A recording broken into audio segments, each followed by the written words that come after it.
Welcome to the Nonprofit Exchange. Stories by leaders for leaders to help you to raise the bar on your own performance and to release the potential inside of you. Now, here's today's episode. Hello, everyone. It's Hugh Ballou, founder and president of the Center Vision Leadership Foundation. Each Tuesday at 2 o'clock for 7.5 years, we've interviewed somebody, a business specialist, nonprofit leader, all kinds of leaders who have a message to share. They've been there, they've done it, they've learned from it. Maybe they've done some things they wish they hadn't done, but they've learned from it and succeeded. And we teach nonprofit leaders to adopt business concepts because, in fact, we're running a tax-exempt business. And our guest today is David Pizarek from Toronto, Canada. And David has some very unique insights and experience with digital marketing, which covers a lot of things. So, David, welcome to the Nonprofit Exchange. And first, tell people a little bit about yourself and your passion for doing this work. Thanks, Hugh. Hi, everybody. Pleasure to be here. I'm glad to be able to be here chatting with you and hopefully helping everybody out a little bit by the end of the session today. I hope that there's some takeaway that you can go back to your organizations with and either employ or tell somebody about. So hi, as Hugh said, I'm David. I'm the CEO and founder of Wow Digital Incorporated. We work with nonprofits, charities, foundations, government groups, community-based organizations who are looking for an improved online presence and brand. So myself, I've got over 30 years of web design, development, marketing, and branding experience, with over 20 years of that in nonprofit and full-time web marketing branding side of the business. I've been interviewed on a number of podcasts. This is now another one. I've taught web design and graphic design at 2 Ontario colleges in their full-time programs. I was the lead developer in a dot-com boom startup in 1999, where my work raised over $1 million in capital funding within 7 weeks, and we went public on the Toronto Stock Exchange. So that's in a nutshell my background.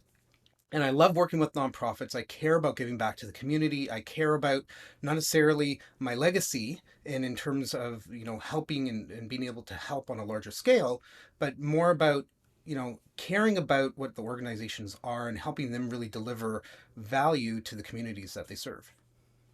Love it. Love it. Love it. Love it. Now, we hear this word nonprofit and we put our scarcity hat on. And we think, oh, we can't spend money on marketing. We're a nonprofit. We can't make money. We're a nonprofit. We can't really, we put limits on ourselves. So why is it important for a nonprofit to have a really strong digital presence? I love this question. I talk about this quite often, and it ultimately comes down to this, in my opinion, is nonprofits doesn't mean no profit. What it does mean, though, is that you need to run your organization as a business. You need to make money to be able to serve the people that you're trying to connect with, to be out there, whether it's ads or running maybe not so many events in, the age of COVID, but, you're going to be out there, maybe a trade show, maybe there's a booth at a community fair, and you need to be able to staff it. You need to have staff that are competent in what they're doing. You can't run, and it's very hard to run an organization solely based on volunteers. So you need to be out there, you need to be thinking more like a business and less like a small little organization, right? You're out there to help people. And to do that, you need money, you need to fundraise, you need donors. I spent a career as a music director in Protestant churches in America, mostly the South. And there's a word we use that we don't always utilize well. It's called stewardship. So we are, in fact, stewards of other people's money. It's not our money. And so investing in the proper systems. Now, what are some of the biggest, let's start with a website. People put up a website and they get, I get hits. And I stole this acronym. HITS is how idiots track success. You don't care who comes, you care who does something. So what are some of the big blind spots people have about websites? So one of the first things is it's important to, number one, make sure your website has analytics installed on it. If you don't know how many people are coming to your website, if you don't know what content on your website is popular, which ultimately means like if you can identify the popular content, you want to create more content that's similar to that or around that same kind of topic, because that will help drive more traffic to your website. Getting traffic to your website is great, but what do you do? What do people do when they land on your website, right? And that's in the business world, it's called a conversion, right? And in the nonprofit world, it should be called a conversion. But how do you get subscribers to your email list, right? What are the call to actions that people are seeing on the pages they're landing on your website, right? So you want to get subscribers to your email list so you can push messages out to them. That's one of the best things that you can possibly do. There's lots of products out there that you can leverage for that. There's MailChimp, there's Constant Contact, there's Campaign Monitor. You can integrate in a donation or a CRM platform if you want to get fancy with it. But at the end of the day, you want to collect email addresses. You want to push messages out to people's inboxes. Some people think, email is dead. Everybody that's listening to this has an email address. Everybody that's listening to this, watching this right now, you have an inbox and you go into there, right? Email isn't dead. People are using social more than ever now, but being able to get email means that you can push a message directly into somebody's inbox versus hoping it shows up, for example, in a Facebook or a Twitter feed or something like that, where everything changes just so rapidly. Yeah, I had it all figured out. Then you get up and algorithms all changed. Uh, so I drive traffic I have a nonprofit. Center Vision is a 501c3. It's a for-purpose organization instead of a for-profit. I like to switch there. But we have the Google AdWords grant. So we get $10,000 worth of play money. And we drive a lot of traffic. We spend every penny. I'm a good Scottish Presbyterian recovering. So we use it, but I'm not sure we got this conversion thing down. So is that an area that you work in, is how people have the accurate, we expect something, we come there, is that what we're expecting? And is AdWords a really good, effective digital marketing tool? I think AdWords is really great. Like you said, it's $10,000 a month for free from Google, right? How can you go wrong with that? Having said that, they don't give it the same kind of relevance in the ads as they would for like a fully paid ad, but still it's $10,000 for free, right? Leverage that, use it, spend as much of it as you possibly can every month. And you know what? If February didn't turn out well, March, tweak your ads, modify your messaging, change your color, change your image, and do some A/B testing with it, for example, and play with different wording. Google has a really great backend for optimizing your ads. So you can load in a bunch of different images, a bunch of different copy for one ad, and it will adjust it and determine which works best. And then you can iterate based on that. Now, when somebody sees the ad, they click through, what happens, right? They're taken to your web page, maybe your Facebook page if you don't have your own website. What is it that you want people to do when they're there, right? So theoretically, you should have a landing page that you direct people to that speaks exactly to what the ad talks about. You don't necessarily want to take them to your homepage. You want to take them to, maybe there's a big capital fundraising goal that you're trying to hit, and that's what the ad was for. Right, so create a really great landing page with all the information that it is that somebody will be looking for right there. They don't have to look around very hard for it. And you want to make sure that you have a clear call to action that you can see in the top section of the website. Top above the fold, so to speak. Above the fold, for about 10 years, above the fold was the thing that everybody wanted. But now, like a lot of people, especially on mobile, you can scroll really easily. Above the fold is still a thing, but it's not as prevalent as it once was. It's not the only thing. Exactly. So I do a webinar on the 10 reasons nonprofits fail. One of them is not finding a technology expert and delegating it, because that's not your long suit. And the other one is making decisions without enough data and you address two of those very strongly. So where can people can go to wowdigital.com, and what will they see when they get there? Well, you're showing it right here. So what they're going to see is a clear call to all right. First off, what they see is a clear message about who we cater to, right? So we cater to people that are making the world a better place. And what do? We're going to help you change more lives. And that's really our ultimate mission. We want to help people create an impact on the communities that they serve. And then right off the bat, boom, book your free consult with us, right? So you can click book a call with us, and we get on from there. We have a webinar that we run. It's about every 6 weeks. We're running another one on February 24th. So in our navigation, you can click on that. We have a $10,000 give back program that we started in the summer. So depending on the size of the scope of work, we'll just take $10,000 right off. So there's an application form there as well. It's pretty quick to go through. We talk about nonprofits and healthcare and accessibility. Accessibility is something really, really important. Making sure that your website is available to people who don't surf the web in a traditional way. So if they have a visual impairment or physical impairment, they might not be using a mouse.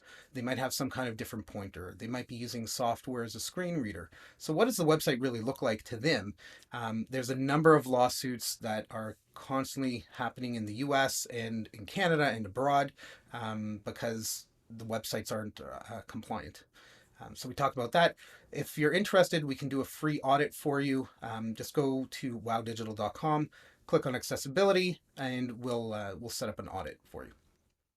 Love it. Love it. So some people will be listening to the audio podcast. So if you want to see the image, you can go to thenonprofitexchange.org, find this episode about Wow Digital, you can find it. So we don't really, I'm glad that you've highlighted accessibility, because many people have, shall we say, different capabilities. We say they're disabled, but they've got different abilities. And in my church music world for 40 years, Fanny Crosby probably wrote as many hymns as Wesley, 8,000. She was totally blind all her life. And so she had a significant contribution. And in America, that represents 26% of our population. So we have just limited our business by not making it accessible. What are some, it's not rocket science either. So what are some things that we need to be mindful of for those who are hearing and sight impaired? Absolutely. So, some of the quick wins are making sure that there's enough color contrast. So, for example, you wouldn't want to have white text on a light yellow background. It's going to be hard to read that, right? So that's just, quick off the top of mind. And so if you want to be compliant to, the W3C organization and their standards that they've created for AA compliance, which is what is kind of like the global standard for accessibility, you need to have a 4.5 to 1 color contrast ratio. If you want to exceed that and do AAA compliance, it's 7 to 1 ratio.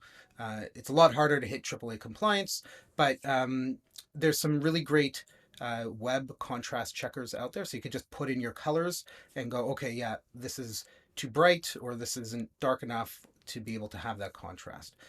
The second one that I would really caution people on in making sure that they're taken care of is having what's called alt text. So when you put an image up on a web page, what does somebody who's blind see, right? Or actually hear from the screen reader?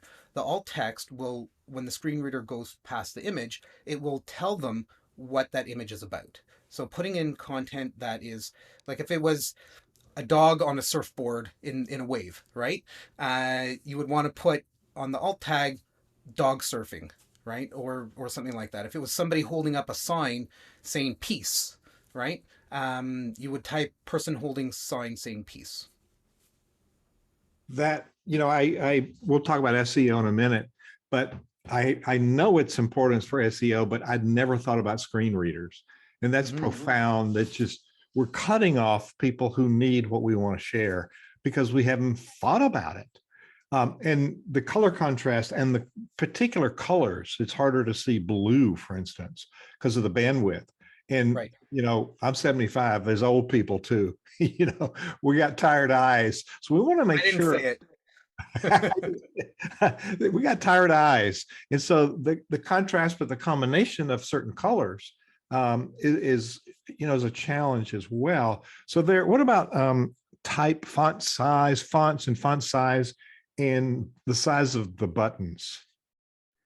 Yeah. So, for example, on a mobile device, right? You want to make sure that whatever you're putting on your page is clickable with a regular size finger. If you have a smaller finger or a bigger finger, you want to make sure whatever it is that you're putting on there, if it's a button, if it's an email link, a phone number, whatever it happens to be, that you can actually click it with your finger. In terms of font size, that really can vary depending on the style and the branding that your organization has. Having said that, there's certain tricks on the programming side. So you can set up your font size as pixels, which will keep it finite, or you can set it up as something that's called an EM, which will scale based on a number of variables of the page. So typically we say, okay, try to keep your font over 12 pixels, which is usually equal to about 1 EM if you've set up the font size properly. Make sure your headings fall in the right order.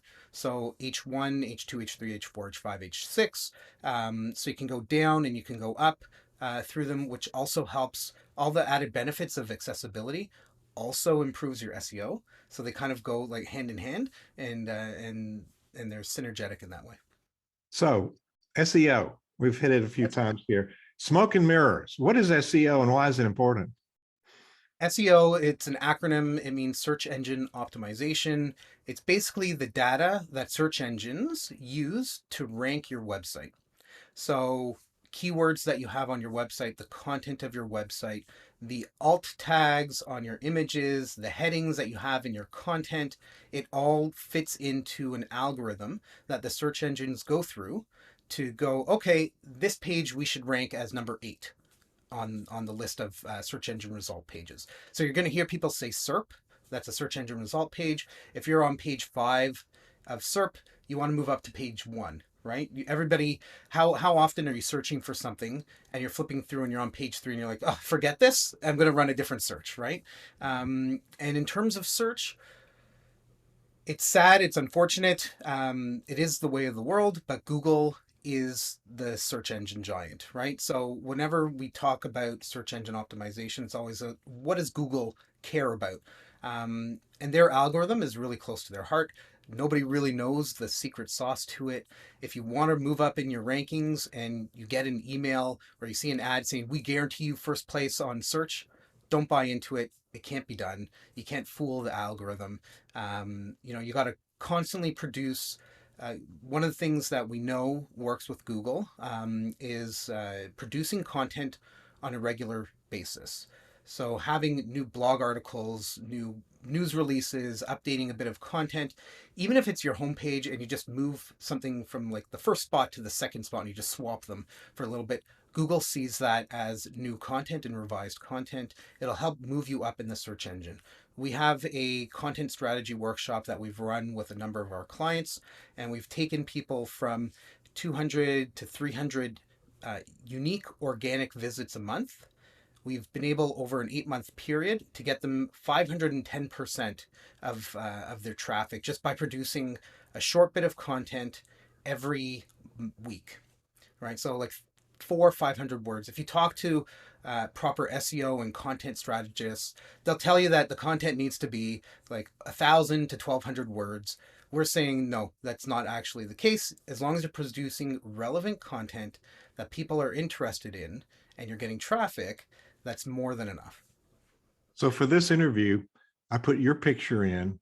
I created the alt tag and the description, and the file name all have your name on them. Am I being excessive, or do those all contribute to good SEO? In my opinion, what you did is perfect and exactly what you should do. You heard it right here, folks. Musician gone geek. Okay, so I'm amazed at how many experts have websites, and it's image 3. and there's no alt tag.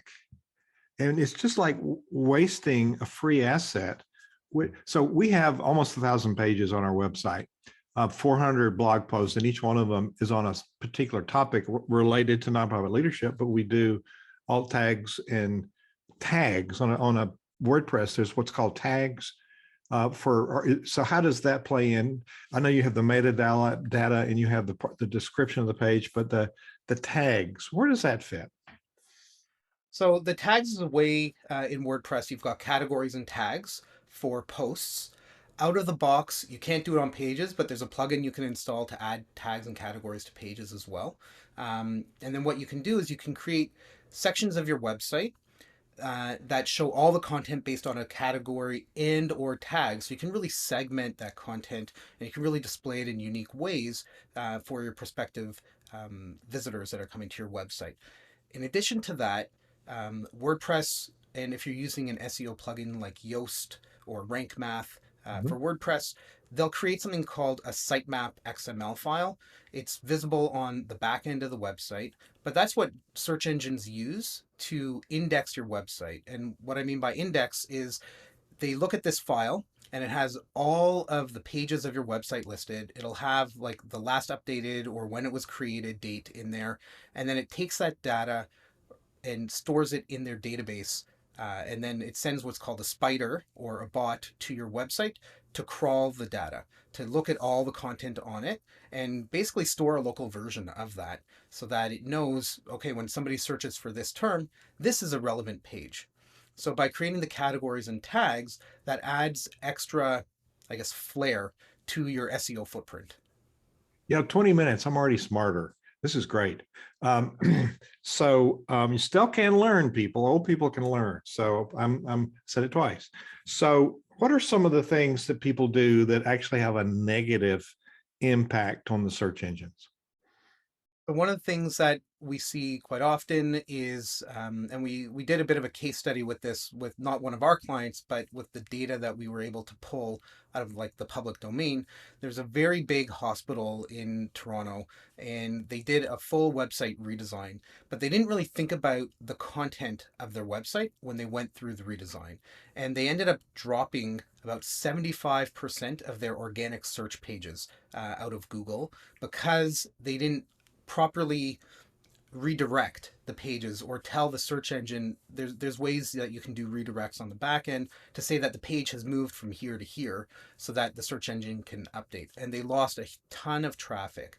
Imagine having a world-class organization, your operating budget is over $1 billion, and you lose 75% of your search visibility, right?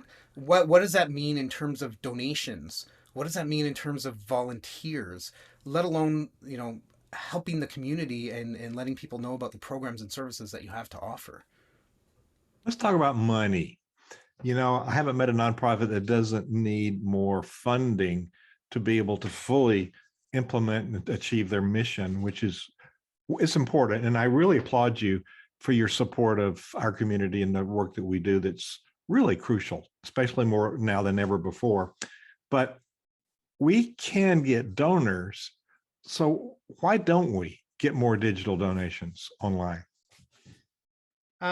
So anybody that's thinking of donating a big amount, I would say, in my opinion, a big amount is $1,000 or more. They want to have some kind of connection to your organization. They want to feel some kind of empathy. And I talk about this quite a lot, is being able to create a compelling reason for people to want to be involved in your organization, either as a volunteer, an employee, or even a brand ambassador to share your posts on social networks and, really get your message out there further, or be involved in an event that you're hosting or something like that. But they want to be stewarded. You mentioned this early on, right? They want to know what the money is being used for, right? So a lot of times, and this happens to me, I get a piece of mail in December because there's, the end of the year big push for tax receipts and donations. But I don't hear anything from the organization during the rest of the year. Why is that something that I would want to donate to? Why is that a cause that I should really care about, right? You want to have ongoing relationships, ongoing communications, not just a piece of mail with a self-return envelope in it asking for money, right? So having those touch points through the year, having that email list, even if you're sending something every 6 to 8 weeks, it's better than nothing, and really showcasing what it is that the money is being used for, right? If you're a hospital, is the money being, in Canada, we have, healthcare is a different story up here than it is south of the border. But, if you're a hospital and you're trying to raise money for more hospital beds or, COVID ventilators, right? How many people were you able to help with that money? How many people did, if it costs, I don't know, $5,000 for a ventilator and you raise $50,000, so you've got 10 new ventilators, how many people did that help? What was the impact? And being able to showcase that impact and how the money is being used and helping people in the community will drive people to want to give more and care more. We had the Amen Corner as a professional funding executive watching. He said, go for it, preach it, David. So you're so spot on. There's just so many things to know. So I want to encourage people to go to wowdigital.com. You offer free consultation. Do you actually do an assessment of the website? So what we offer is a free consult. Great. Go on. You can book right into my calendar, not my team. You'll be meeting with me directly. And then as part of that, we'll have a conversation about your website, and we'll conduct in the back end an audit of your website. So it's a comprehensive audit. It's usually about 10 to 12 pages, and we'll take a look at everything. So the messaging, the tone, the quality of your website, how fast the website loads. That's also a Google ranking factor if your site is slow. We'll take a look at whether the site works on mobile or not, which is also a ranking factor with Google. And so there's a huge number of checkpoints that we go through, and we'll conduct that audit. We generate a PDF report, and we'll meet again about that with you. And for anybody that's listening to this, it'll be completely complimentary and free for you. That's that's very generous. So we had a little chat before we started, and David talked about he really wants to support those of us who are in the trenches doing this work. And there's a wealth of information you've given us in this short interview. Of course, we can't possibly cover everything, and we can't cover it in depth. There's just so much to learn. But what I'm learning is I got to get out of the way and let some professionals do some of my work. I've done okay, but okay today is not enough. It's not enough. So I think I've gone through most of the questions that are listed. So what, if there's something I've not talked about or asked you that you think is an important message to share? I think at the end of the day, it's important that everybody knows that they can handle this work, whether they want to do it themselves with a platform like Squarespace or Wix. I don't recommend those, but they're decent platforms. My company, we're also in the midst of launching a product. I wasn't sure if I was going to talk about this or not. Basically, an inexpensive product to have a website right away for your nonprofit. So if anybody's interested in that, get in touch with me, David at wowdigital.com, and I can let you know when we're ready to launch that. It's imminent. It's coming in the next couple of months. We've been spending the better part of a year working on the back end of that. But you can handle this. You just need to know the right tools and the systems in place to be able to do that. You're all doing amazing work out there, or you're about to do amazing work if you're thinking of starting a nonprofit or a charity or foundation, and your heart's in the right place. You just need somebody in your corner that you can, ask the right questions to and get valuable insight from. And I would like to point out, this is not an expense. This is an investment in the effectiveness of your overall work. And I heard loud and clear, David spoke about talking about the results, the impact of what you do. We kind of get in the trenches and talking about how we do everything. People don't really care until they know why it's important, and also know what results are going to happen from my donation or my volunteerism or whatever. So David, this has been very informative. I'm like inspired to go and do some things. So this is great. So David, how do you say your name? I've said it several times. Did I say it right? Pisarek? Very close. Pisarek. Pisarek. But Very close.